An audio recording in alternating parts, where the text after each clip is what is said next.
Udah siap, Om? Ya, siap. Bentar ya. Oke.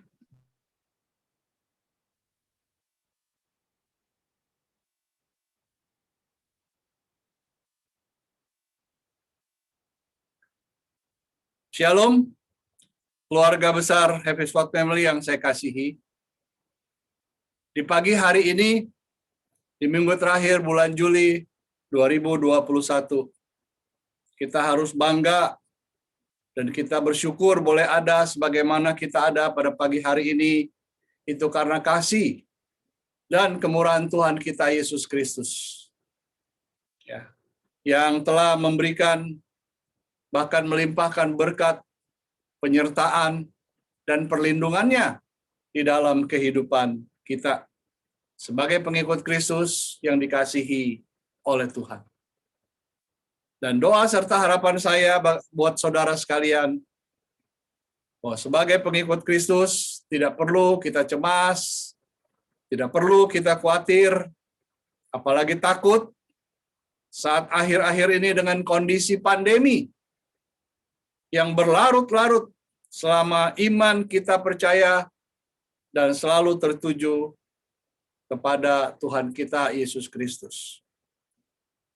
Filipi 1 ayat 21 katakan, ini yang beberapa waktu saya sudah sampaikan, karena bagiku hidup adalah Kristus dan mati adalah keuntungan. Roma 14 ayat 8 juga mengatakan, sebab jika kita hidup untuk Tuhan. Dan jika kita mati untuk Tuhan. Jadi baik kita hidup maupun mati, kita adalah milik Tuhan. Jadi sekali lagi saya ingin mengatakan, apabila saudara dan saya masih dikehendaki untuk hidup sampai saat ini dan mungkin ke depan beberapa waktu yang akan datang, maka pasti Tuhan inginkan hidup kita ini memberi dampak. Hidup kita ini memberikan teladan, memberikan berkat, berguna ya bagi orang-orang yang belum percaya, agar mereka bisa melihat Kristus di dalam hidup saudara dan saya, dan mereka boleh menerima Yesus sebagai Tuhan dan Juru Selamat. Dan bagi orang percaya yang mengasihi Kristus, saya sadar bahwa saat seperti pagi inilah, saudara, yang seharusnya kita rindukan, kita harapkan, ya, untuk kita bisa bersekutu bersama-sama di dalam nikmatnya sebuah ibadah. Di kondisi pandemi yang kita tidak tahu kapan berakhir, saya sangat yakin Tuhan Yesus menghendaki supaya setiap pengikutnya harus lebih serius, harus lebih fokus, ya, serta mengutamakan perkara rohani ketimbang hal-hal duniawi. Jadi investasikanlah nilai-nilai kebenaran kerajaan Allah di dalam kehidupanmu dan kehidupanku mulai sekarang ini. Amin. Saudara yang dikasihi Tuhan, mari kita berdoa.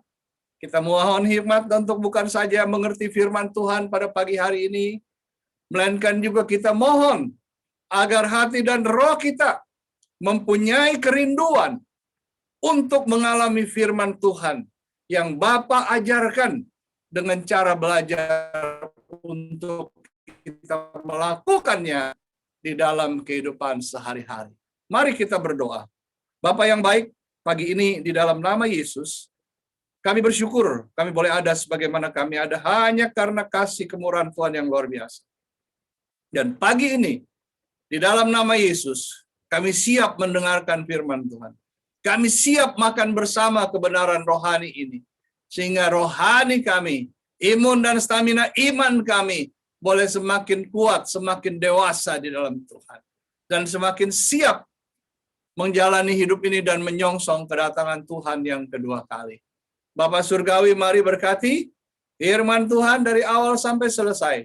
Hanya di dalam otoritas kuasa Roh Kudus, hamba mohon dan berdoa. Saudara yang lapar haus akan firman Tuhan dan mau kenyang dan melakukan, katakan, yes, amin. Tuhan berkati. Saudara yang dikasihi Tuhan, saya mulai dengan Yohanes 15 ayat 7, yang pernah minggu lalu juga saya singgung. Ya, satu ayat yang saya sangat suka dan ini yang harus saudara suka juga.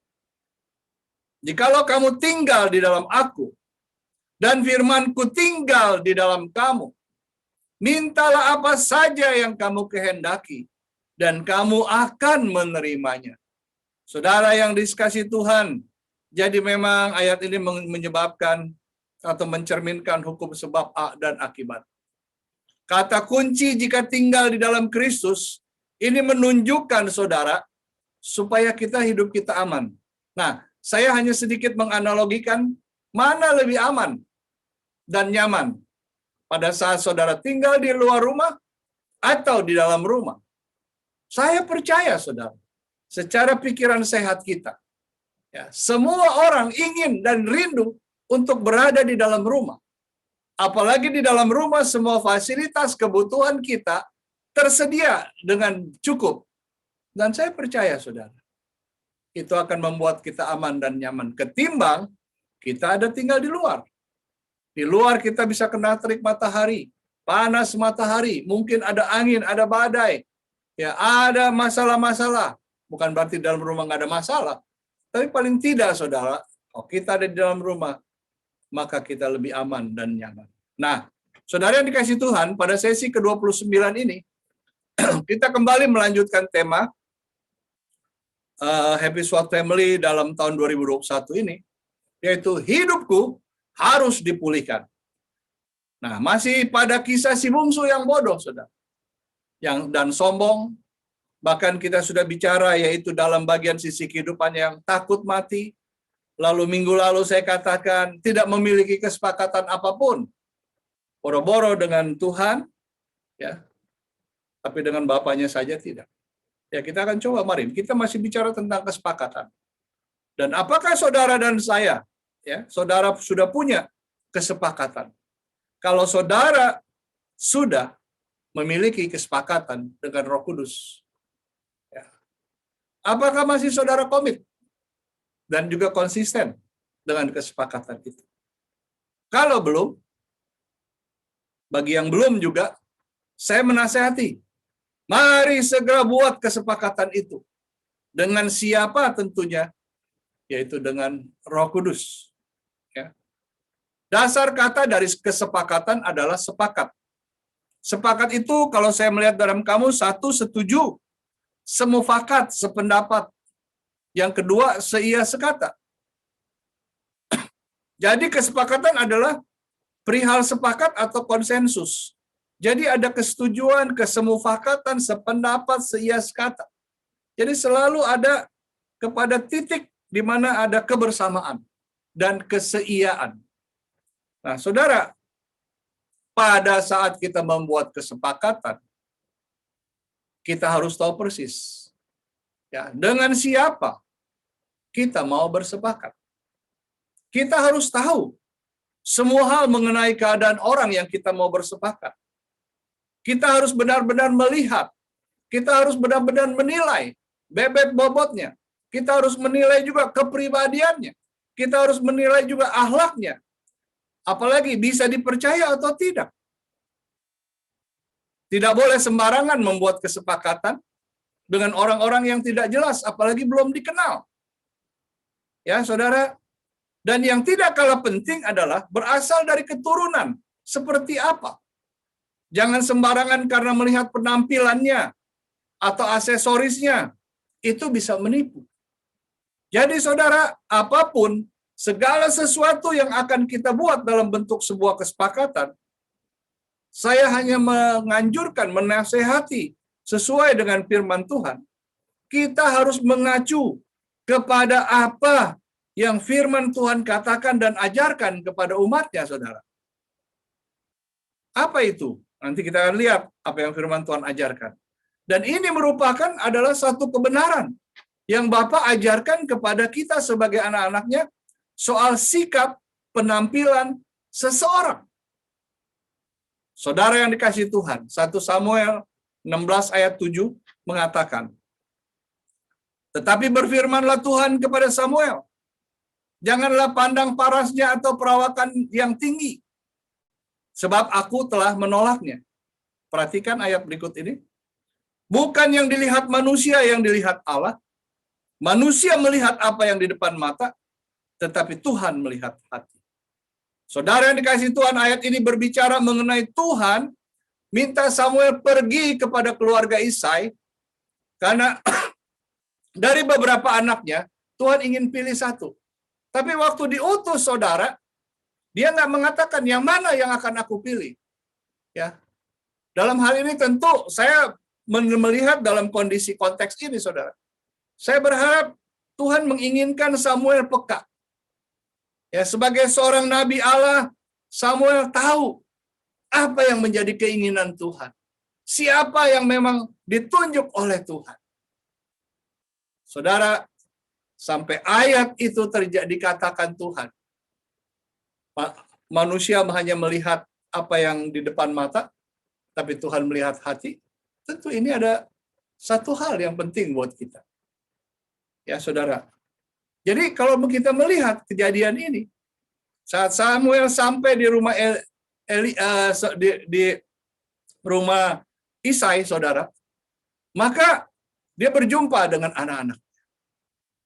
Ya, mereka gagah-gagah, hebat penampilannya. Lalu Samuel melihat Samuel melihat, Tuhan tahu apa juga yang ada di pikiran Samuel. Tuhan tahu. Makanya saudara, pada saat Samuel sepertinya sudah menentukan satu sosok, ya, pemuda ganteng yang dengan badan tegap, ya saudara, six pack, bukan one pack, jadi tegap, gagah, luar biasa. Nah saudara, dia mulai tertarik, jangan-jangan ini. Kelancangan Samuel ini langsung ditegur Tuhan.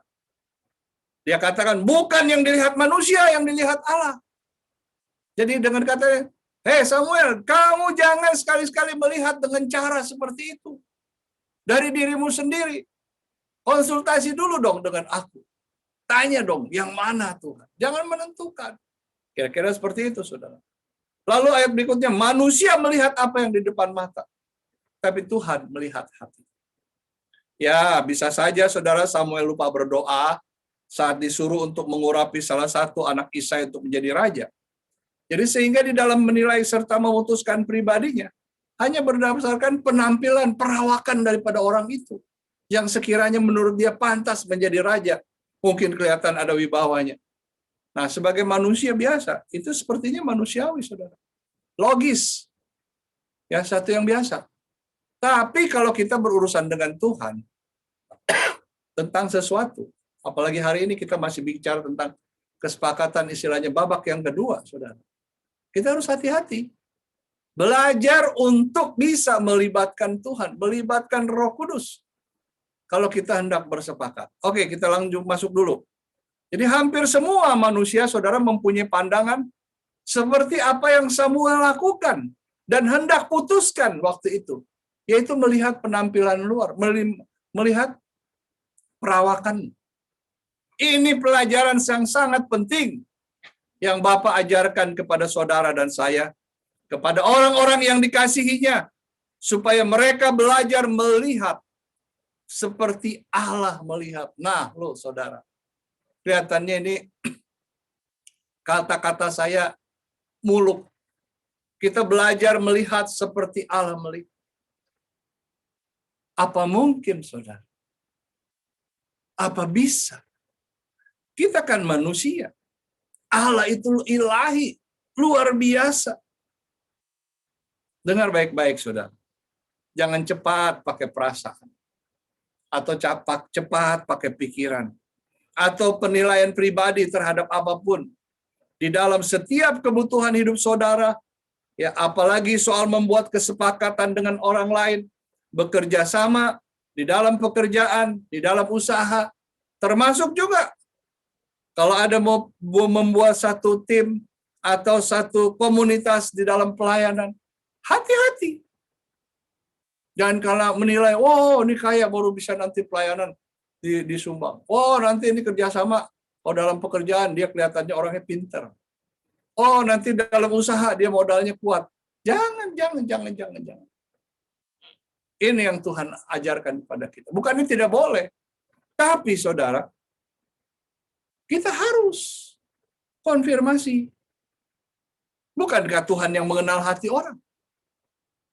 Jadi, ini yang perlu kita sampaikan kepada Tuhan. Tuhan, saya mau bekerja sama dengan seseorang melalui untuk pekerjaan ini. Tuhan, saya mau berusaha join dengan seseorang dalam usaha ini. Tuhan, saya tergerak untuk melayani dan kelihatannya ada beberapa orang sepakat dengan saya masuk di dalam pelayanan ini. Tanya dulu Tuhan. Supaya Tuhan nanti kasih tahu dan berbicara. Jangan seperti Samuel main selonong boy aja. Asal aja dia pikir. Ya, yang penting kelihatannya gagah. Masa salah sih Tuhan? Saudara, sekali lagi penilaian manusia ini bisa salah. Khususnya anak kita ini umat percaya, dalam melakukan kesepakatan dalam pelayanan dalam bentuk apapun untuk pelayanan, saudara, kita harus benar-benar ekstra hati-hati. Ya, banyak orang dari depan penampilannya seperti malaikat, ya, seperti dewa-dewi, tapi hatinya iblis, hatinya jahat. Hati-hati, saudara. Apalagi di akhir zaman. Di mana Alkitab sudah memberitahu banyak nabi-nabi, banyak guru-guru palsu, nabi-nabi palsu, guru-guru palsu yang hanya mementingkan perut mereka. Perlu saudara. Ada. Saya bangga dengan firman Tuhan, dengan Alkitab. Kenapa? Segala sesuatu yang kita butuhkan dalam dunia ini, nasihat atau apapun, petunjuk apapun, ada komplit. Saudara nggak perlu cari lagi di mana-mana pun. Ya. Saudara, saya mau katakan bahwa saya diajar Roh Kudus untuk memahami ayat yang akan saya sampaikan kepada saudara. Tentu saja, sebelum saya bisa memahami dengan benar, saya berasal dari kegagalan juga. Karena kebodohan saya. Yang mudah percaya orang, apalagi saya seorang hamba Tuhan. Ya, perikop daripada ayat ini adalah peringatan. Simple. Satu kata. Ya, saya mau baca ayat 17 dulu, Roma 16 ayat 7. Tetapi aku dalam hal ini Paulus, menasehati kamu saudara-saudara, supaya kamu waspada terhadap mereka yang bertentangan dengan pengajaran yang telah kamu terima, yang menimbulkan perpecahan dan godaan. Sebab itu hindarilah mereka. Jadi ini merupakan perintah, hindari. Kalau saudara di dalam rohmu melihat, wah ini akan terjadi perpecahan, akan menimbulkan kekacauan, godaan, gangguan di dalam kesepakatan ini. Maka tinggalkan, hindari. Jadi menghindari orang yang berpotensi merusak, itu hanya bisa dilakukan oleh orang percaya kalau dia bekerja sama dengan Roh Kudus. Tapi kalau dengan kepikirannya sendiri bisa tidak, rusak saudara. Karena yang dia pikir adalah, yaitu tadi, seperti Samuel, penampilan, sikap, lahirianya. Lanjut ayat 18 dulu. Sebab, orang-orang demikian tidak melayani Kristus, Tuhan kita. Tetapi melayani perut mereka sendiri. Dan dengan kata-kata mereka yang muluk-muluk dan bahasa mereka yang manis, mereka menipu orang-orang yang tulus hatinya.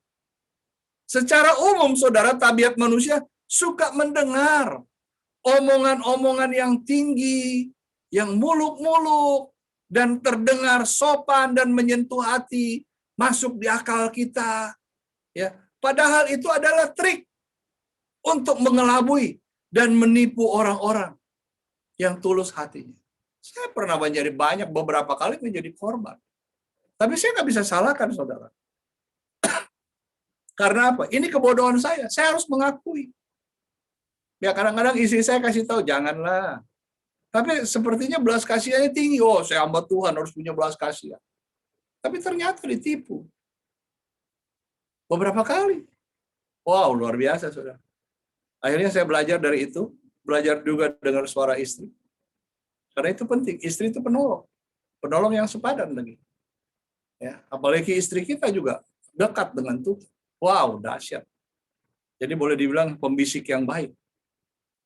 Nah, saudara yang dikasih Tuhan, berbanding terbalik untuk menerima orang yang berpenampilan dengan sikap yang terkesan tegas atau keras, dengan bicara apa adanya, tanpa tedeng aling-aling, alias to the point. Ya, mereka bisa tersinggung, kecewa, bahkan marah. Padahal sebenarnya orang yang tipikal seperti ini mengatakan yang sebenarnya secara jujur, tulus, tidak ada motivasi yang buruk. Tapi kadang-kadang banyak orang nggak suka. Nah, yang tipe pertama, saudara yang ngomong, wah, saudara kalau bekerja sama dengan saya, ya kan, pokoknya nanti pertama saudara akan dapat sekian persen. Berikutnya nanti akan sekian persen lagi. Berikutnya, pasti akan lebih besar. Dalam waktu relatif singkat, sebentar aja, apa yang saudara investasikan akan kembali dengan luar biasa. Tergiur saudara pasti. Saya mau katakan, saudara, di zaman sekarang, di zaman kesusahan begini, nggak ada yang gampang, saudara. Banyak orang tertipu. Ya, karena penampilan, karena omong yang manis, apalagi bicara-bicara masalah usaha atau investasi. Hati-hati, bukan nggak boleh investasi, bukan. Tapi hati-hati dengan oknumnya. Ya, jadi hati-hati, jangan terpengaruh oleh orang gitu. Sementara di satu sisi ada orang yang ngomongnya to the point. Jangan lu nanti rugi. Kalau mau investasi buku begini caranya nih, terbuka gini. Terbuka. Ya kan, kita harus tertulis segala macam. Kalau perlu dinotaris kalau memang itu urusannya membuka satu perusahaan dengan modal yang cukup lumayan. Harus ada dengan rapi. Dan itu pun, saudara, bisa juga kalau kita tidak hati-hati kita terjebak. Mengapa saya mengatakan hal ini, saudara? Karena saya tadi bilang, saya banyak beberapa kali punya pengalaman dan mimpi buruk. Apalagi saya sebagai hamba Tuhan, orang datang minta tolong, saya menganggap mereka curiga. Dia pinjam begini, ngomong segala macam, saudara. Ya kan? Saya pikir iba, belas kasihan saya ada. Bicaralah yang pinjam, jangan yang minta ataupun minta tolong. Nanti saya kembalikan Pak, ini Pak. Kadang-kadang dia mau kasih jaminan. Nah, dia tahu saya hamba Tuhan. Atau mungkin pernah dia tahu dari orang. Saya mana tega, saudara. Pakai jaminan, misalnya surat mobil SNK atau BPKB mobil, atau sertifikat rumah. Saya nggak bisa begitu. Udah deh, bawa aja. Nah, justru karena dia tahu kelemahan ini, mungkin, ya udah. Akhirnya bablas. Dan saya selalu belajar, aduh Tuhan, terima kasih lah, goodbye. Nanti kita belajar lagi. Ya, saudara. Jadi ini merupakan hal yang penting. Kita harus warning. Ada peringatan di dalam diri kita sendiri. Yang menurut saya sangat-sangat bermanfaat bagi keberlangsungan kehidupan orang-orang percaya. Kita harus hati-hati. Ada warning dalam kehidupan kita ke depan. Dan jangan sampai menjadi korban kebohongan atau penipuan dari bujuk rayu melalui penampilan dan kata-kata yang indah meyakinkan. Ya, ini agak sedikit mengandai. Si bungsu juga ada kemungkinan, saudara. Saat dia mempunyai banyak harta, karena dia bodoh dan sombong, gampang dibujuk-bujuk. Investasi kan di sini. Mungkin teman-temannya bilang begitu. Nggak tahu temannya dari mana. Nanti kamu akan kasih beginilah. Kamu lihat, mungkin minggu pertama, minggu kedua, atau bulan pertama, bulan kedua, benar kelihatan. Tapi lama-lama modal-modalnya hilang. Dan apa yang dia terima nggak sebesar apa yang dia keluarkan. Saudara, si bungsu, korban, nggak bisa salin siapa-siapa. Karena dia bodoh dan sombong. Takut mati. Ya, apalagi kita bisa tidak ada kesepakatan dengan Roh Kudus, apalagi dengan Roh Kudus, dengan orang tuanya saja tidak. Nah, saudara, apalagi saat punya keinginan kesepakatan dengan orang lain dalam urusan apapun. Kita jangan terlalu cepat mengiyakan. Walaupun kelihatannya menggiurkan, menguntungkan. Semua itu karena saya sudah banyak melewati masa-masa itu, saudara.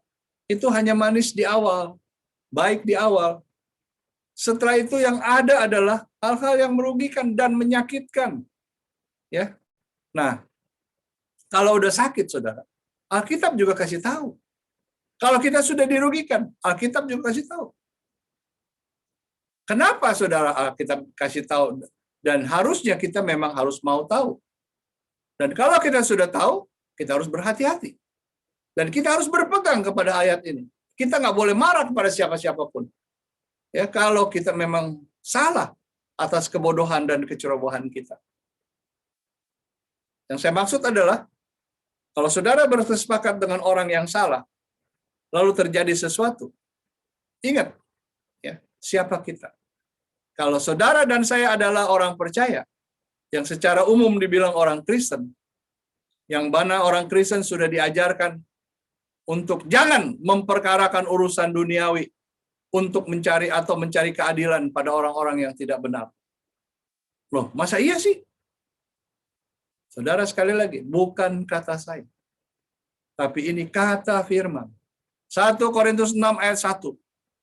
Apakah ada seorang di antara kamu yang jika berselisih dengan orang lain berani mencari keadilan pada orang-orang yang tidak benar dan bukan pada orang kudus?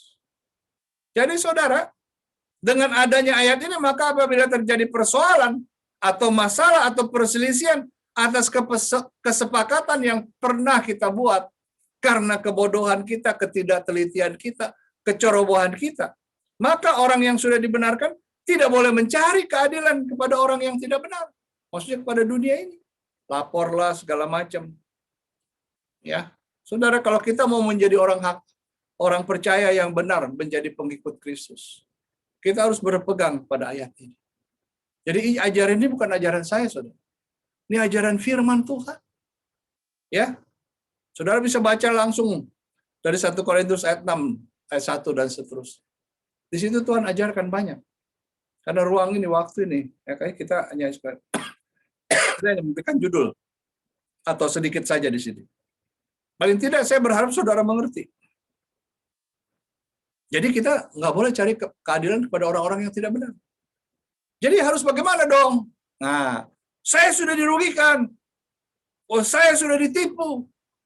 Uang saya sudah kembali dan saya harus bayar orang lain. Nah, saudara, salahmu sendiri. Kalau Alkitab mau bilang begitu. Kamu dari awal aku udah kasih tahu banyak nasihat. Hati-hati. Jangan gampang tertipu dengan bujuk rayu. Iming-iming dan segala macam. Investasi yang sehat. Belum tentu. Kamu harus buktikan dulu siapa yang ngomong dan bagaimana, perusahaan di mana. Benar ada atau tidak. Legal atau tidak. Saudara harus mengerti.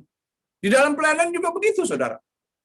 Ajak kerjasama pelayanan, penginjilan, ya kan, kumpul-kumpul dana.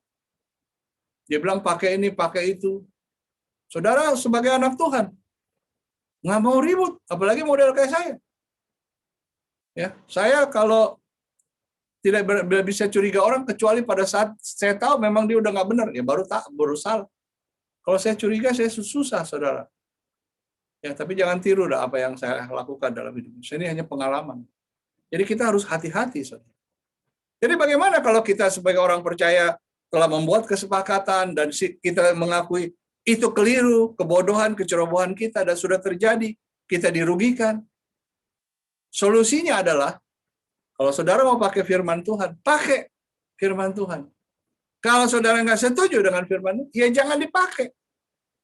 Ya, tapi saya percaya saudara, kalau saudara mengikuti firman Tuhan, ingat, Allah, dalam nama Yesus, dia membela firman. Engkau akan dibela dengan cara Allah, bukan caramu. Solusinya adalah, ya keren makanya ayat Alkitab. Matius 5 ayat 44. Tetapi aku berkata kepadamu, kasihilah musuhmu, dan berdoalah bagi mereka yang menganiaya kamu. Saudara, kalau lihat seperti ini kan mengasihi musuhmu, dia kan bukan musuh. Iya, dulu awalnya bukan musuh. Sekarang engkau setelah dijadikan korban, rugi, ditipu, kan bukankah itu jadi musuh? Tuhan bilang, lawan dia, hajar dia, lapor dia. Enggak. Suruh ngapain, saudara? Kasihi musuhmu. Kasihi orang yang menipu kamu. Kasihi orang yang merugikan kamu. Waduh, saudara, berat. Tidak. Tidak berat. Kalau Roh Kudus ada dalam hidup kita. Kalau firman ada dalam hidup kita. Tidak berat. Tidak berat. Kenapa? Saya juga pernah mengalami beberapa kali. Lalu katakan apa? Kasihilah musuh dan berdoalah bagi mereka yang menganiaya kamu, yang merugikan kamu, yang membangkrutkan kamu. Nah, itu paling habis itu. Tuhan, bagaimana? Laporlah saya. Izinkanlah saya. Di sini nggak ada. Kecuali aku tidak menjawab, engkau boleh lapor. Nggak ada, saudara. Haleluya. Ya. Kasihilah musuhmu dan berdoalah bagi mereka yang menganiaya kamu. Tik. Nggak ada komentar. Nggak ada perdebatan. Nah, jadi dasar kebenaran inilah yang Tuhan inginkan diperbuat. Dengar baik-baik. Dasar kebenaran ini yang diinginkan Tuhan untuk kita perbuat sebagai pengikut Kristus. Jadi okelah, yang lalu biarlah berlalu. Sekarang bersama Tuhan, kasihi musuhmu. Berdoa bagi mereka yang telah mengurugikan kamu. Saya tahu, saudara, saya sadar bahwa tidak mudah untuk melakukan hal ini. Belum ayat yang lain, ada satu lagi ya, saudara. Ya. Saya sadar bahwa tidak mudah untuk melakukan hal itu. Matius 5 ayat 44, mengasihi musuhmu, berdoa bagi mereka yang menganiaya kamu. Tapi dengar baik-baik, inilah yang namanya belajar. Untuk menyangkal diri kita dari keadaan yang sebenarnya. Tapi bukan dengan kekuatanmu sendiri. Tapi dengan kekuatan daripada Roh Kudus. Kekuatan Tuhan. Ayat kemudian berikutnya yang saya bilang tadi ada satu lagi. Lukas 6 ayat 35. Tetapi kamu, kasihilah musuhmu dan berbuat baik kepada mereka dan pinjamkan dengan tidak mengharapkan balasan, maka upahmu akan besar dan kamu akan menjadi anak-anak Allah yang maha tinggi. Sebab ia baik terhadap orang-orang yang tidak tahu berterima kasih dan terhadap orang-orang jahat. Saudara yang dikasihi Tuhan, kembali ayat Lukas 6:35 ini, kasihilah musuhmu. Seperti tadi di dalam Matius 5:44, di awal katakan, kasihilah musuhmu dan berdoalah bagi mereka yang menganiaya kamu. Di sini katakan, kasihilah musuhmu dan berbuatlah baik kepada mereka. Dia sudah merugikan. Dan malah di sini katakan, dan pinjamkan dengan tidak mengharapkan balasan. Waduh, saudara, kalau gitu saya nggak mau jadi ikut orang Kristen. Ya itulah, saya nggak mau jadi ikut Yesus. Berat ini. Kelas tinggi. Kelas eksklusif. Ya memang, saudara. Kalau saya mau bilang, pengikut Kristus itu boleh dibilang, maaf, saudara. Bukan saya mau bilang bagaimana, memang kelas eksklusif. Bukan kelas ece-ece. Iman kita itu harus benar-benar berani. Kita udah salah. Kita harus bertanggung jawab. Nggak boleh marah-marahin siapapun. Nggak boleh marahin Tuhan juga. Marahin diri kita. Tapi kita bersyukur. Ada pembelaan dari Tuhan.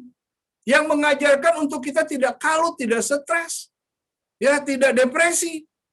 Tidak membawa diri kita supaya kita, udah bunuh diri aja karena gue masih banyak utang. Jangan. Kenapa, saudara? Kayaknya ada Tuhan yang bela kita. Udahlah kesalahan yang dulu karena kebodohan dan kecerobohan kita. Sudahlah. Yang Tuhan mau di sini adalah ampuni musuhmu. Ampuni orang-orang yang telah menipu kamu. Merugikan kamu, membangkrutkan kamu. Ampuni. Dan mulai jalan bersama Tuhan. Malah dikatakan pinjamkan dengan tidak mengharapkan balasan. Udah rugikan, dipinjamkan lagi. Ya, maksudnya apa di sini, saudara? Tuhan ingin supaya belas kasihanmu itu tinggi kepada dia. Saudara, orang yang menipu kita nggak bakalan dia kaya. Dan percayalah dalam nama Yesus, kita yang ditipu, kita nggak bakalan miskin. Saya percaya. Karena saya bilang tadi, saya beberapa kali mengalami. Ya sebagai hamba Tuhan, berapa sih duitnya hamba Tuhan? Tapi masih rela lo ditipu, saudara. Hebat saya kadang-kadang. Aduh Tuhan, hebat engkau memang. Saya bilang, terpujilah Tuhan, engkau baik. Saya sabar, saudara. Untuk menyebut namanya aja sebenarnya awalnya saya tidak mau. Tapi karena ayat ini suruh mengajarkan saya, apalagi saya sebagai hamba Tuhan. Tuhan, tolong ampuni si, ya Tuhan tahulah, nggak disebut sudah. Tapi lama-lama saya sebut, Tuhan ampunilah si A. Dia telah merugikan saya karena kebodohan saya. Saya tahu saya bodoh. Ampuni saya Tuhan. Awalnya saya pikir dia baik. Saya rasa ini usaha sesuai dengan kehendak Tuhan. Padahal saya berdoa juga belum untuk usaha itu. Kadang-kadang kita ini, terlalu gimana ya saudara. Makanya saudara, kalau terjadi sesuatu kejadian, jangan cepat marah-marah sama Tuhan. Biasanya itu karena keteledoran, kebodohan kita sendiri. Karena nggak pernah Tuhan merancangkan kejahatan kepada kita. Merancangkan kecelakaan tidak pernah. Merancangkan kesusahan supaya kita susah tidak pernah. Saudara, dia ingin membuat kita bahagia. Hidup kita cukup. Tidak pernah kekurangan. Dan tidak pernah kelebihan. Kenapa? Itulah Tuhan kita. Jadi bagi orang yang bermasalah dalam perjanjian kesepakatan, ayat ini benar-benar sangat mengganggu, saudara. Dua ayat tersebut. Mengganggu apa? Mengganggu iman. Apabila hidup orang percaya itu tidak sungguh-sungguh di dalam Tuhan. Oke lah, waktu dia bersepakat dan dirugikan, dia belum sungguh-sungguh. Tapi saudara, waktu mendengar ayat ini pada pagi hari ini, harus menjadi orang percaya yang sungguh-sungguh bahwa ayat ini hidup. Ya, Matius, ayat di dalam Matius yang kelima ayat 44 dan Lukas 6 ayat 35. Ini benar-benar Tuhan ingin kita lakukan dalam hidup kita. Dan saya sadar saudara bahwa yang saya sampaikan pagi ini memang nggak populer. Sekali lagi nggak populer. Jarang orang mau ngomong kayak gini. Tapi sebagai hamba Tuhan buat keluarga Happy Sword Family, saya mengasihi saudara.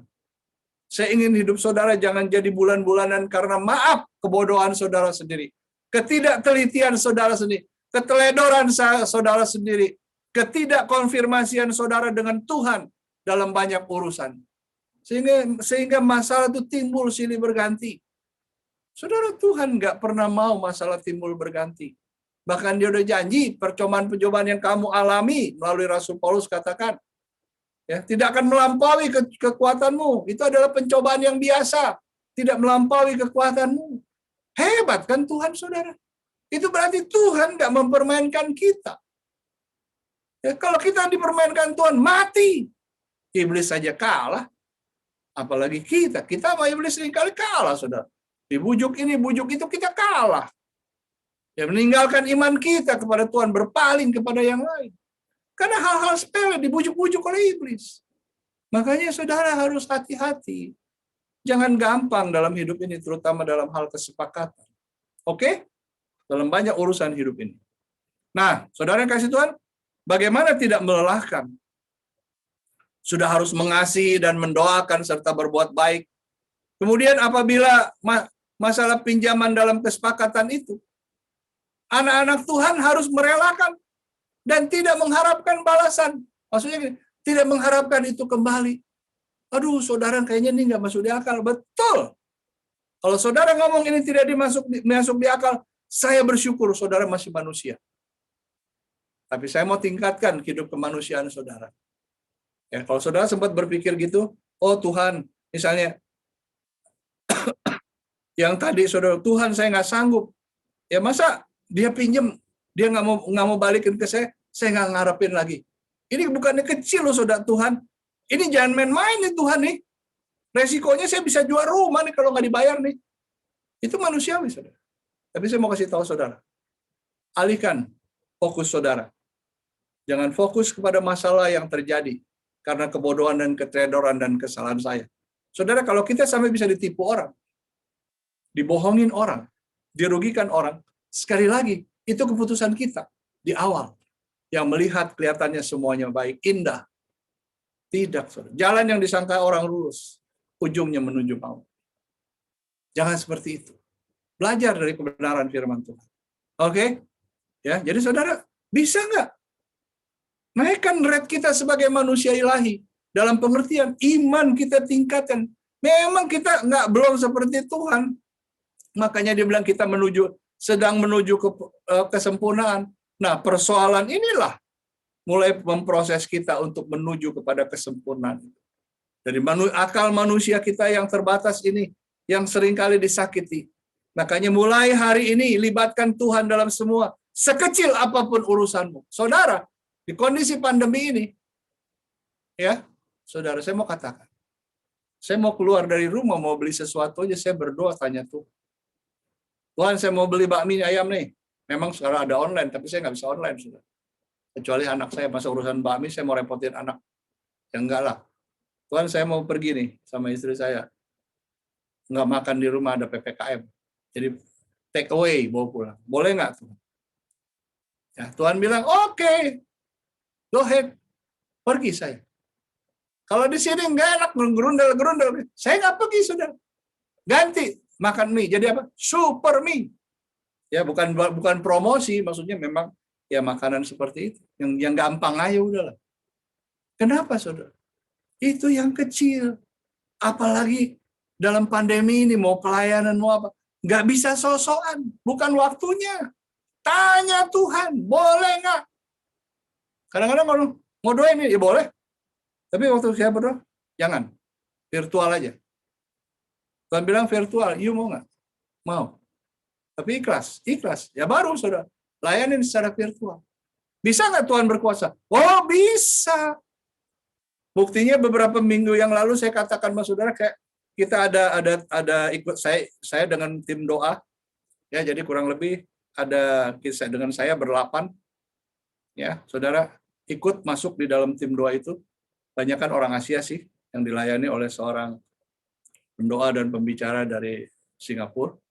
Saya nggak usah sebut namanya. Dan di situ banyak kesaksian. Doanya singkat-singkat, saudara. Nggak usah panjang lebar kayak orang Parisi. Ya, dia begitu dapat chat, tolong doakan Bapak Anu sakitnya lambung. Langsung, Tuhan berkati Bapak Anu yang lambungnya sakit. Jamah dalam nama Yesus. Tuhan sembuhkan. Cuman begitu doang. Tapi nggak lama muncul chat-chat berikutnya. Tuhan, terima kasih saya sudah didoakan. Saat didoakan itu saya merasakan sesuatu. Sekarang saya sembuh. Lambung saya sembuh. Termasuk yang COVID, saudara. Dan itu meningkatkan iman kita. Saya mau ngomong begini, pasti para pendoa juga tahu. Saya tidak berbahasa basi, saya tidak ingin menyenangkan hati saudara. Tapi ini fakta yang terjadi. COVID yang berat juga Tuhan sembuhkan. Hanya doa virtual. Tidak tumpang tangan. Dulu dikit-dikit orang datang, maunya ditumpang tangan, saudara. Karena nggak bisa lagi. Biarlah tangan Tuhan tumpang saudara, walaupun saudara nggak melihat tangan Tuhan. Tapi harus percaya imanmu. Iman itu tingkatkan tingkat lebih luar biasa. Iman adalah dasar dari segala sesuatu yang kita harapkan. Dan bukti dari segala sesuatu yang tidak kita lihat. Ini yang kita harus tingkatkan dalam hidup kita. Jangan pakai lagi iman ece-ece. Iman anak-anak yang minumnya susu terus. Kali-sekali makan keras dan terus makan yang keras, saudara. Supaya kita kuat. Ya, saudara yang dikasih Tuhan, kembali lagi dengan firman Tuhan yang tadi kita bicara. Bahkan relakan kalau itu pinjam, nggak usah ngarepin kembali. Bisa nggak? Saya katakan puji Tuhan, haleluya. Bisa. Ya, saya juga pernah banyak yang saya tadi bilang. Banyak, saudara, kalau dihitung itu. Menurut ukuran saya, bagi orang yang duitnya banyak sih, dibilang, itu mah kecil. Iya, kecil bagi you, bagi I. Ya kan, itu besar. Ya kan? Tapi hamba Tuhan ditipu. Ya udah, karena kok hamba Tuhan bisa ditipu? Bisa kalau dia pakai pikirannya. Dan karena kebodohan saya, terlalu empatinya berlebihan, nggak sesuai dengan firman Tuhan. Ditipu lah saya. Ya udah, jangan marah-marah. Ya kan, buktinya saya tetap cinta Tuhan. Karena dia ngajar saya baik. Kalau saya nggak pernah ditipu, saya nggak tahu. Dan saya tidak bisa khotbah buat saudara tentang penipuan, kebohongan, lihat penampilan orang. Nggak bisa. Jadi saya udah pernah ditipu. Saya cerita sama saudara. Dan pakai ayat-ayat. Ya, jangan pakai ayat-ayat hukum. Jangan. Tuhan nggak kasih. Ya, hukum ini, hukum itu. Jangan. Hukum Tuhan pakai. Nah, saudara yang dikasih Tuhan. Ya tadi saya bilang karena secara pribadi, saya pernah beberapa kali merasakan sukacita dari kepedihan ini. Wah, saya ngomongnya kayak gitu. Sukacita dari kepedihan ini, dirugikan, ditipu orang, utang nggak bayar. Ya saudara, harus bilang sukacita. Kenapa? Karena kondisi kita, saya waktu itu di dalam Yesus yang mengajarkan supaya saudara, saya diajarkan untuk tidak mengharapkan balasan. Dan terbukti saudara, sampai hari ini. Puji Tuhan, Tuhan dipermuliakan. Saya tidak mau mencuri kemuliaan Dia. Saya diberkati, saya enjoy, saya happy. Ya, melihat keluarga anak-anak saya happy. Kenapa? Ya itu saya belajar firman Tuhan. Tuhan gak akan membiarkan anaknya meminta-minta. Tuhan gak membiarkan kita menjadi yatim piatu. Dia akan membela kita. Kalau hidup kita benar di hadapan Tuhan. Amin. Nah, saudara yang dikasih Tuhan, jadi pada saat-saat kejadian awal, saudara, ini masih saya nih, memang seperti banyak orang mengalami, ya kalau saudara nggak bisa menerima ayat ini di awalnya, oke lah. Tapi setelah saya sampaikan, saya berharap saudara mulai, jangan hanya pakai pikiran dan perasaan, pakai rohmu. Ya. Di awal saudara saya mengalami itu semua, sakit hati, kecewa. Saya nolong melayani orang, pelayanan di penjara. Setelah dia bebas, dia datang ke rumah main-main, barang hilang. Mau bilang apa? Saya yang undang. Pak, boleh Kak? Boleh. Pak, pinjam ini Pak. Ya udah, pinjam, kagak balik lagi. Sampai hari ini. Tapi saya bilang, haleluya. Dan bukan cuma satu kali, beberapa kali. Ya, dan nggak perlu kecewa. Tapi memang awalnya pernah, Tuhan kok kenapa ya? Saya pelayanan kok untuk kebaikan kok begini. Tuhan ajarin saya. Tadi, ayat-ayat itu. Ya. Nah, karena Tuhan mengajar ini semua ada tujuan. Nggak mungkin nggak ada tujuan. Nanti saya kasih tahu. Wah, saudara. Jadi waktu itu memang awal-awalnya bisa kecewa, marah, sakit hati. Wow! Minum RS. Doakan dalam nama Yesus. Turun. Ya. Jadi namun setelah Roh Kudus bicara, saya berdoa, malah saya yang minta ampun, Tuhan ampuni kebodohan saya. Ajar saya lain kali melihat bukan dengan mata ini, tapi dengan mata yang Tuhan kasih di dalam roh saya. Sehingga waktu setiap orang datang, saya tahu kebutuhan apa yang mereka perlukan. Orang ini mau menipu, atau orang ini minta pertolongan Tuhan, orang ini mau cuman buang sampah, orang ini mau dapat kelepasan, Tuhan kasih tahu. Kenapa? Karena Dia yang menciptakan, menjadikan manusia. Dia tahu sifat-sifat manusia. Nah, saudara, akhirnya setelah saya bilang tadi kecewa, sakit hati, marah, dan seterusnya, waktu Roh Kudus bekerja, tensi itu semuanya turun menjadi normal, dan berubah menjadi belas kasihan. Sehingga saya dapat mendoakan musuh saya. Maksudnya orang yang merugikan saya ini. Ya, saudara, saya bisa doakan dia. Tuhan berkati dia, ampuni dia. Kalau dia berbuat itu kepada saya, janganlah sampai dia berbuat lagi kepada orang lain. Satu kesaksian hebat saya mau kasih tahu saudara. Ya, ini kesaksian. Ini terjadi beberapa tahun yang lalu. Ya, kita sudah ada di gedung yang ini, yang sekarang. Teleponlah seorang muda, karena nggak tahu dia, mungkin karena dia lihat di gambar PP handphone saya itu gambar Tuhan Yesus dengan domba, dia pikir saya Kristen. Pak, tolong bantu saya dong. Saya baru kerja di travel. Ada ini tiket-tiket untuk pesawat, hotel dengan biaya murah. 1 tahun harganya cuma sekian, Pak. Nanti kalau Bapak mau saya datang, bawa, kasih tahu. Saudara, ya saya juga Pak, sama seiman. Dia sebut gerejanya di daerah Menteng situ. Saya nggak sebut buat saudara. Ya, saya pikir ya udahlah. Yang datang bukan dia, temannya. Mau gini. Singkat cerita, saudara, ya, oke lah, sekian, saya pikir nggak terlalu mahal. Ya, kalau nginep di hotel, terus misalnya pergi dengan pesawat, ada diskon-diskon, ya mungkin nggak terlalu rugi lah. Saudara ada, fisiknya ada semua.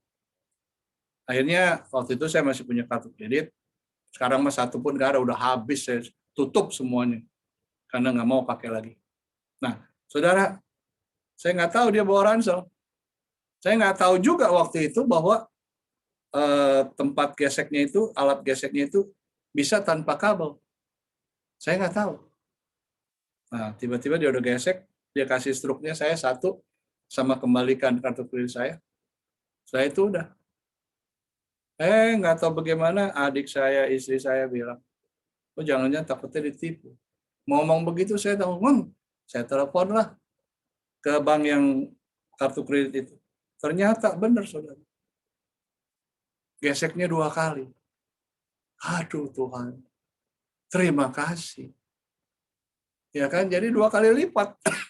Lalu saya coba ngecek yang di apa namanya hotel yang ada tertera di buku itu.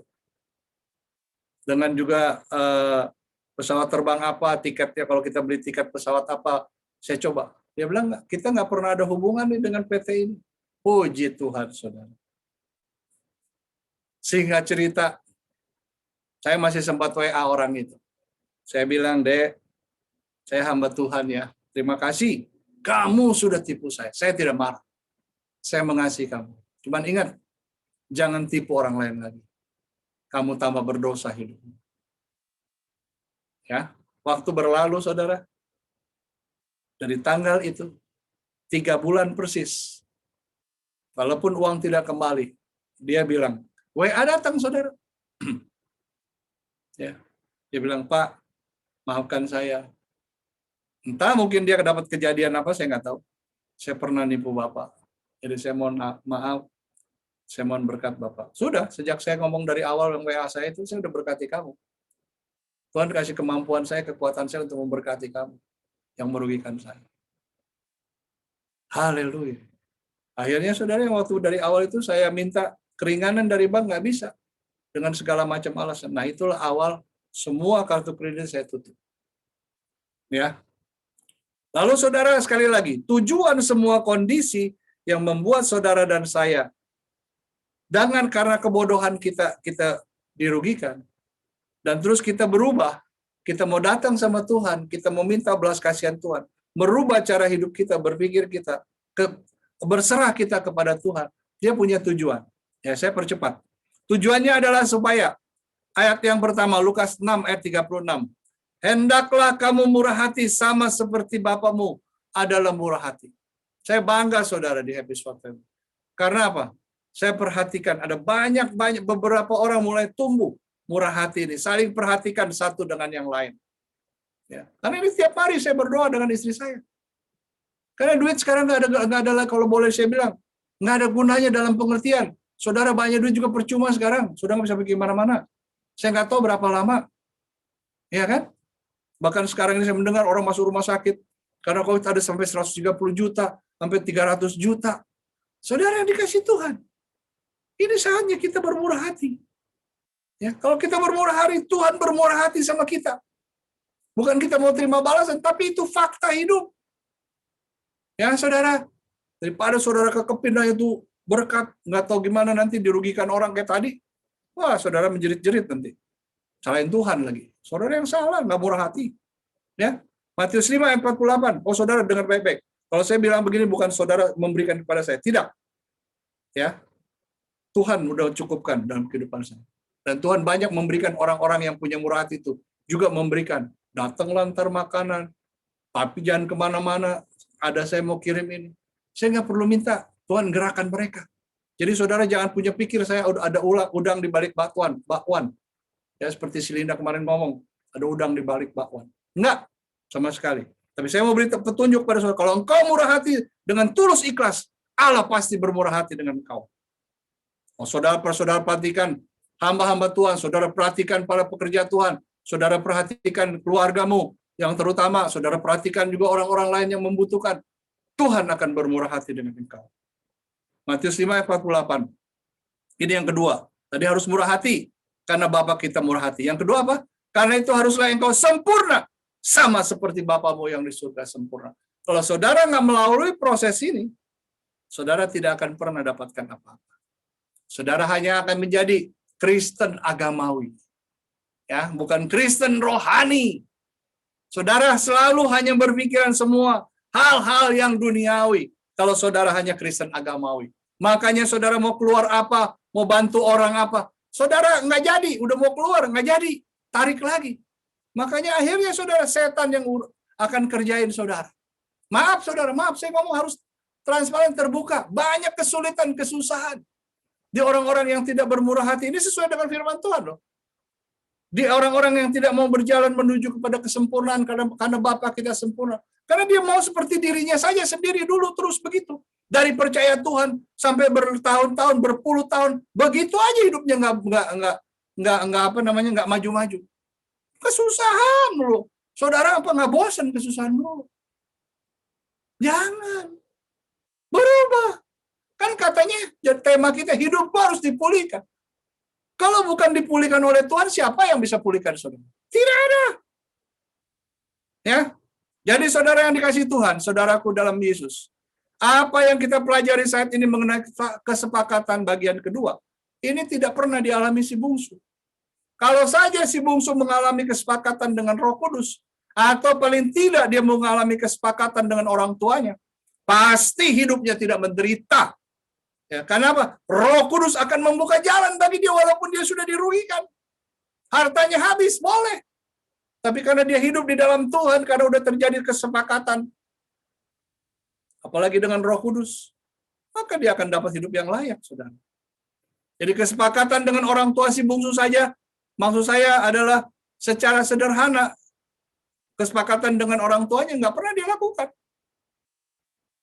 Kalau saja dia memang mau lakukan, secara sederhananya begini, dia bilang, Pak, terima kasih ya, Bapak sudah kasih harta bagian saya. Ya, Pak, berkati saya akan pergi berusaha, supaya saya akan melipat gandakan apa yang Bapak kasih. Nanti akan saya kembali, saya akan melihat prestasi yang Bapak sudah doakan, sehingga ini saya kasih lihat, prestasinya luar biasa. Nggak pernah kayak gitu. Sederhananya tuh gitu, saudara. Dia pergi aja. Boro-boro dengan Roh Kudus. Ya. Nah, jadi ini gambaran yang penting buat kita. Jangan sampai kalau orang dunia bilang itu ada bahasa aslinya itu dia bocengli. Saya nggak tahu saudara terjemahin sendiri. Ya. Memang ada beberapa orang yang harus masuk memang dalam lembah kekelaman. Namun kalau itu bukan seizin Tuhan, itu orang kelabakan. Mati iya, saudara. Sengsara iya. Tapi kalau seizin Tuhan, enggak. Gadamu dan tongkatmu itulah yang menghibur aku. Seperti itu. Tapi Tuhan enggak semua orang harus masuk dalam lembah kekelaman. Enggak. Dia tahu kemampuan orang. Itu Allah yang hebat, saudara. Ya, dia tidak pernah membodohi kita. Tapi seringkali orang masuk dalam lembah kekelaman, itu atas kebodohan, atas kesombongannya sendiri. Ya. Nah, sebaiknya saudara, sesuai dengan nasihat dan ajaran firman Tuhan sebagai orang percaya, saudara sedini mungkin dan sesegera mungkin, marilah membuat kesepakatan dengan Roh Kudus. Sebagai pribadi yang mau dan sangat peduli dengan hidup dan dengan hidup dan kehidupan kita saat ini. Ya, sampai dengan masa yang akan datang untuk kita bisa siap berjumpa dengan Bapa surga. Hanya Roh Kudus yang peduli. Tidak ada oknum lain, tidak ada pribadi lain. Yang sehebat, semenarik, seindah, membuat kita tersenyum di dalam kesusahan kita. Hanya Roh Kudus sebagai penolong dan penghibur. Nah, untuk membuat kesepakatan dengan Roh Kudus, bagaimana caranya? Aduh, nggak perlu repot, saudara. Nggak usah bikin tulis isi formulir, nggak penting, saudara. Ya kan, bagaimana? Tidak repot. Pertama, percaya. Kedua, buka hatimu sungguh-sungguh. Persilahkan Roh Kudus mengambil alih semua urusanmu. Dan sejak itu, apapun menjadi urusanmu, berdoa. Tanya Roh Kudus, kerjasama. Ya jangan selalu jadi lebay. Roh Kudus, ini hari saya boleh makan nggak? Jangan begitu. Hal-hal tertentu. Ya makan ya saudara makan aja, tapi berdoa. Ya kan? Jangan dikit-dikit. Maaf kata, Roh Kudus saya mau ke belakang. Boleh nggak? Jangan begitu. Berhikmat sedikit. Jadi hal-hal yang menyangkut sesuatu yang saudara rasa perlu didoakan, tanya. Yang perlu dikerjakan di luar kemampuan saudara, tanya. Seperti sekarang kan COVID katanya ada di mana-mana. Jangan suruh, nggak ada COVID, suruh pada pergi, nggak lepas lagi masker. Kalau saudara kena jangan ribut, jangan minta didoakan. Sekarang pendeta laku saudara, dikit-dikit minta doa, ya kan? Puji Tuhan, dulu nggak mana dia terlalu dihargai, sekarang ya bukan saya mau ngomong, memang ini fakta, saudara. Ini waktunya Tuhan untuk bekerja sesuatu, walaupun COVID memisahkan persekutuan, memisahkan keluarga bisa juga. Ya, hampir sebulan ini saya dengan anak-anak saya, cucu mantu saya juga hanya video kok. Kita membatasi diri, bukannya kita nggak mau. Kalau mau bisa. Ya, saudara kita harus tahu diri, ngerti seperti apa. Jangan mentang-mentang, anak Tuhan, anak Allah, langsung aja lagi ada kebakaran, masuk dalam kebakaran, mati. Jangan begitu. Roh Kudus pasti mengatur kita baiklah. Ya. Jadi sekali lagi saudara, caranya adalah percaya, buka hati, Roh Kudus biarlah mengendalikan hidup kita, maka saya percaya sesuai dengan apa yang saya alami dan sesuai dengan firman Tuhan yang kita sudah lewati. Saudara akan bahagia dalam hidup ini. Ya, jadi kesimpulannya saya akhiri. Saat ini kita mempunyai kesepakatan. Saat kita jadi kesimpulan pada pagi hari ini dengarkan baik-baik. Saat kita ingin membuat kesepakatan dalam pekerjaan, dalam usaha, termasuk dalam pelayanan-pelayanan gerejawi kepada orang lain, pada orang tertentu yang kita belum tahu juntrungannya, kita harus sungguh-sungguh melihat bebet bobot, asal keturunan, kepribadiannya bagaimana, akhlaknya bagaimana, dan apakah dia bisa dipercaya. Lebih daripada semua itu, doa dengan Roh Kudus. Amin. Lalu, jangan tertipu dengan penampilan, serta gaya bahasa yang mempesona dan meyakinkan. Iming-iming segala macam. Jangan. Sekarang nggak penting iming-iming, saudara.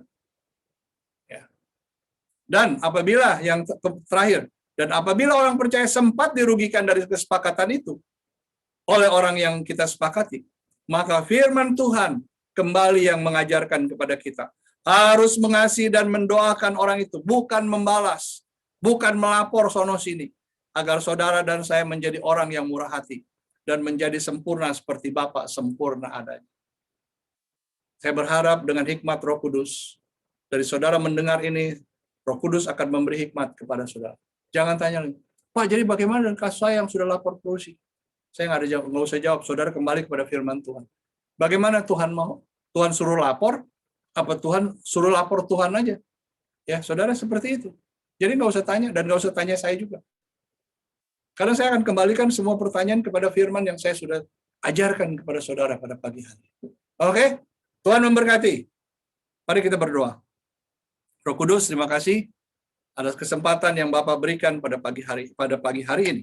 Hamba bersuka cita karena Roh Kudus begitu luar biasa mengajar.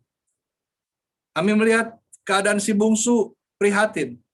Karena dia tidak punya kesepakatan. Udah bodoh, sombong, takut mati. Tidak ada kesepakatan dengan Roh Kudus. Dan juga tidak ada kesepakatan dengan orang tuanya. Sehingga dia hidupnya susah. Tapi melihat ini, kami mau mengubah kehidupan kami. Kalau kami pakai cara-cara lama kami, pikiran, perasaan kami selalu banyak terlibat dalam semua keputusan kehidupan kami, persoalan yang kami lewati, sehingga seringkali banyak kesulitan-kesulitan. Maka sejak kami mendengar ini, kami mau mengubah. Kami akan mengadakan kesepakatan dengan Roh Kudus, dengan percaya. Kami membuka hati kami, mempersilakan Roh Kudus mengatur hidup ini. Dengan cara setiap ada hal-hal yang penting, hamba menyerahkan, mohon nasihat, mohon bimbingan, mohon petunjuk, mohon persetujuan, apakah Roh Kudus menghendaki atau tidak. Dan semua itu hamba percaya terlalu mungkin dilakukan, karena Engkau Allah yang luar biasa. Berkati keluarga besar Happy Swat Family, terutama di masa pandemi ini, Engkau lindungi dan jauhkan dari segala virus yang mengganggu Tuhan. Dan beri kesehatan kepada semuanya. Cukupkan sandang pangan papan mereka. Berkati pekerjaan mereka, walaupun mungkin sebagian harus ada di rumah, bekerja dari rumah. Tuhan jaga dan semuanya. Keluar masuk anak-anak-Mu Engkau berkati. Terima kasih Bapak, terpujilah Tuhan. Di dalam nama Tuhan Yesus, hamba berdoa dan mengucap syukur. Saudara boleh angkat kedua tangan saudara. Tuhan memberkati engkau dan melindungi engkau. Tuhan menyinari engkau dengan wajah kemuliaannya dan memberi engkau kasih karunia. Bahkan Tuhan menghadapkan wajahnya kepadamu dan memberikan engkau damai sejahtera. Maka sekarang saudara-saudaraku, terima dan nikmatilah berkat dan kekuatan daripada Allah Bapa, kasih dan damai sejahtera dari Tuhan Yesus Kristus, serta persekutuan penghiburan dan urapan Roh Kudus menyertai hidupmu hari ini, esok, bahkan sampai dengan Maranatha. Ingat, Yesus datang yang kedua kali. Haleluya, haleluya. Saudara yang sudah membuat kesepakatan dengan Tuhan harus komitmen dan konsisten. Dan bagi saudara yang belum membuat kesepakatan dengan Roh Kudus, buat hari ini, ya, dengan buka hati, percaya, buka hati, dan relakan Roh Kudus memimpin hidupmu. Oke? Tuhan memberkati dan sehat selalu sampai kita berjumpa dalam ibadah yang akan datang. Tuhan berkati. Haleluya.